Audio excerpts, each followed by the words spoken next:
What's going on, guys? Gomes here, back again on another MLB The Show 20 Diamond Dynasty video. This is going to be part 4, the finale of the top 20 most wanted legends coming into MLB The Show 20. Now, if you've missed any of the episodes, it all will be in a comprehensive playlist up in the top right hand corner. As always, let me know who you guys would like to see as new legends. It can be realistic or it can be a fantasy. Let me know who you want to see in MLB The Show 20 down below in the comment section.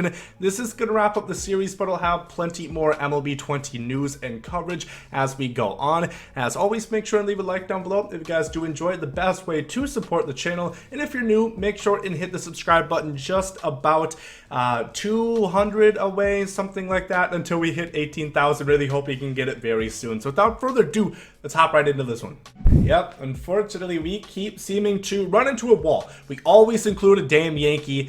It's going to happen again. There's just too many good players over there. I can't help it. We're talking about Mariano Rivera, the first unanimous Hall of Fame choice, although it really should have been Griffey if we're going to be honest with each other. But Mo, probably the best closer we're ever going to see in baseball history. Insane. Keep in mind, I don't know how great he would be in Diamond Dynasty. He threw 3 fastballs, a 4-seam, a 2-seam, and a cutter.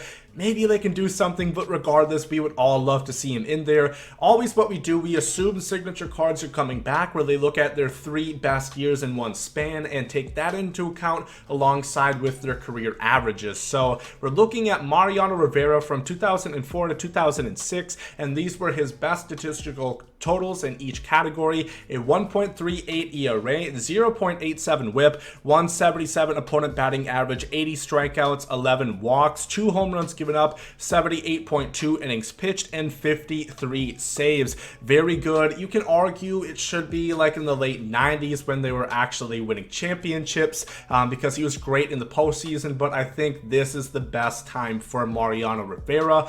What I would give him the game around his statistics, I would say something like 35 stamina. You know, he was a closer. He did start in the first season. I think he started like 10 games. I think 35 is fair. 125 hit 9, pretty obvious. He was so dominant, lights out.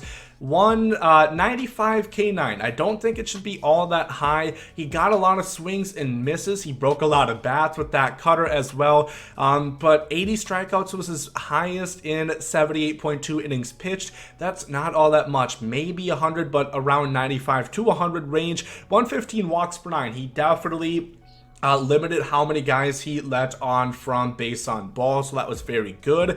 110 home runs per 9, 2 home runs in 70 plus innings pitched is very good. And then 125 pitch clutch. He is, like I said, in my opinion, the greatest closing pitcher of all time in Major League Baseball. You're damn right, he keeps runners from scoring. Next up, talking about a team that doesn't get a whole lot of love as far as legends go, that's the Colorado Rockies. We're talking about Todd Helton. Larry Walker is also right there. I didn't want to put 2 Rockies on this, but I would love to see both of them added into the game. And yeah, I know I don't want to hear anything about the Coors product thing with Arenado, with Todd Helton. Any of that doesn't help, sure, but at the end of the day, it's not like he's trash. I think Todd Helton, he still had a slugging percentage of right around 500 on away games, which is still very good. We're looking at 2000 to 2002. His highest home run season was 49 in that span, 147 RBIs, 59 doubles, 4 triples, 7 stolen bases, a batting average of 372, 463 on base percentage, and a 1,162 OPS. I think that was in the 2000 year. Probably would have won an MVP at some point if it wasn't for one guy in San Francisco who was really clogging the National League at that point. What I would give him in the game is 120 contact righties. Like I said, very good in that span. He hit 387 in 2000 against right-handers. I will give him 100 contact left, 115 power versus righties, 95 against lefties, 120 vision. Walked a lot, struck out not too much, so he would get really high vision in the game. 40 speed, and then 85 to 90 fielding. He did win, I think, 1 or 2 gold gloves at first base. Definitely one of the better defensive players at first base around this time. Todd Helton, big time legend. Really hope the Rockies get a little bit more love, and he would be so good in MLB 20. Yep, we're talking about a second pitcher already. 3 legends, 2 of them have been pitchers. What? That does not happen on this channel. Doc Gooden, he is one of my all-time favorites if you just look at him. I know he had some off-the-field problems, but he did get some help. I don't think that's going to take him out from possibility of being in the game. Think about a guy like Giambi. He had steroid accusations. He's still in the game, so I don't think that drug use is going to keep him out. He was so dominant, and this is his first 3 years in the league, 1984 to 1986. A 1.53 ERA was his lowest, 0.96 whip, 201 opponent batting average, 276 strikeouts, really utilized that fastball and just blew it by people. 69 walks, 7 home runs, give it up, 276.2 innings pitched, and 16 complete games at that point was his most.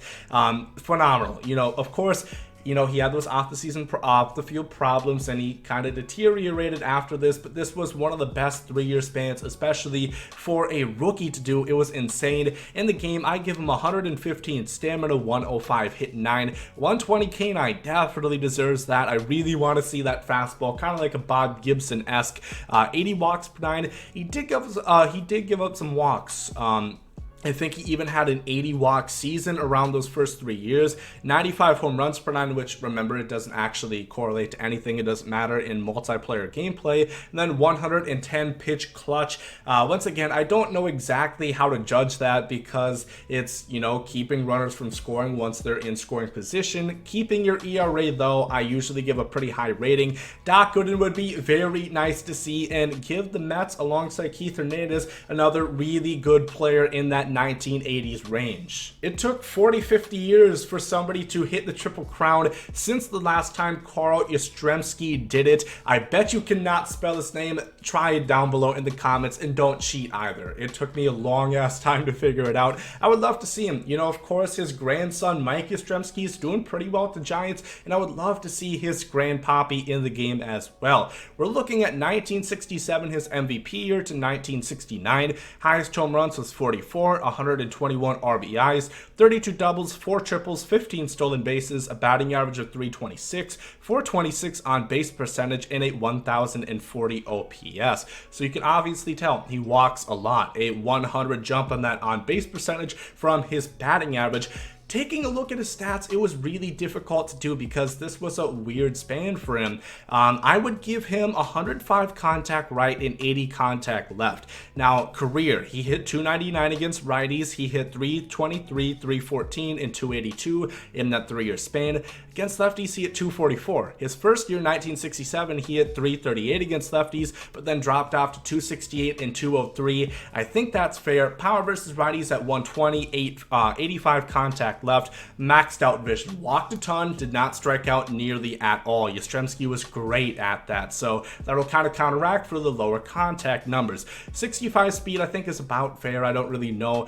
Fielding, 90 plus. He won 7 Gold Gloves. Really a great defender. You know, if you think about Ted Williams and Babe Ruth and a lot of those guys around there, a lot of them weren't good fielders. Carl Yastrzemski definitely was, and about 95 arm, really racked up the outfield assists. I would love to see him in the game. I know it's another AL East player. I know it's another Yankee/Red Sox, but you have to admit he would be awesome to use in Diamond Dynasty. And last but certainly not least, this one of course is going to have to come with an RIP in advance, just like we talked about Doc Holliday.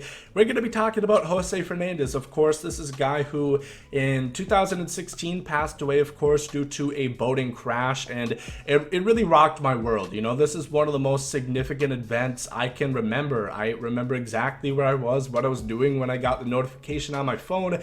When I heard about this, I got the ESPN notification. RIP in the comments section, man. It is very deeply sad. I'm not a Marlins fan. I'm the opposite. I'm a Rays fan, but I loved watching him. I loved his game. He was going to be phenomenal. If you think about that course, Stanton, Yelich, Ozuna, and Realmuto, and Jose Fernandez, it's insane to think about. And what if they didn't break up? What if they had all 5? It's hard to not think of. Anyway, I would of course like to see him in Diamond Dynasty in MLB The Show 20, as so many other people would like to. We talked about Roy Halladay. Their family reached out. There's a chance that could happen in MLB 20. We don't know as much about Jose Fernandez, but this is Dream Cards, so let's get into this. We are looking at basically his whole career. He played 4 seasons. The 2 in the middle were split. He was hurt during those times, so his first year and in 2016 were full seasons. So we're going to look at all 4 seasons. 219 ERA was his lowest, a 0.97 whip, 182 opponent batting average, 253 strikeouts, 55 walks given up, 10 home runs, 182.1 innings pitched, but he never threw a complete game ever in his career, interesting enough. So what I would give him in the game: 90 stamina. Like I said, he missed time in his 2 middle seasons, and he threw 150 innings and 180 innings in both of his full seasons. 105 hit 9 I think is fair. 182 opponent batting average is crazy. That was in his rookie year. Like I said, right out the gate, he jumped out and was electrifying the field. 110 K per 9, 253 strikeouts. I think that's fair. 90 walks per 9. A lot of guys, especially this young, you would think would be a bit more wild. He was very accurate.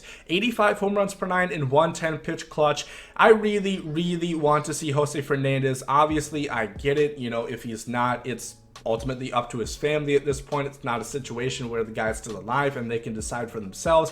I would really like to see this, and yeah, that is going to cap it off for my top 20 legends that I would want to see in MLB The Show 20. Once more, make sure and let me know down below in the comment section what new legends you guys would like to see added into MLB The Show 20. I'm always very eager to go down there and see what you guys think. I see a lot of Jaders, I see a lot of A-Rods and Big Poppies and Barry Bonds and so on and so forth, but I always like seeing those names that not a whole lot of people think of. For example, you guys probably know at this point, I'm a Minnesota native. I see a couple Johan Santanas. I would love to see him in the game as well. Once again, I just listed 20 guys off. There's plenty more legends, and I think it was 30 plus that we got in MLB The Show 19, so really the sky's the limit. Who knows how many we're going to get. It should be real exciting, and I'm very excited to go ahead and announce these to you guys once they are revealed. So make sure and hit the like button and subscribe to help grow the channel and always be alerted whenever a new video goes up. Hope you guys enjoyed this one. There it goes, out. Yeet! Love is love, and hate is hate. To die is an awesome adventure, and I can hardly wait. Earth is a prison, I need a great escape. You know I'm in my zone when I'm up in outer space. You know I'm in my zone when I'm up in outer space. You know I'm in my zone when I'm up in outer space. You know I'm in my zone. You know I'm in my zone. I took a bite of the glory.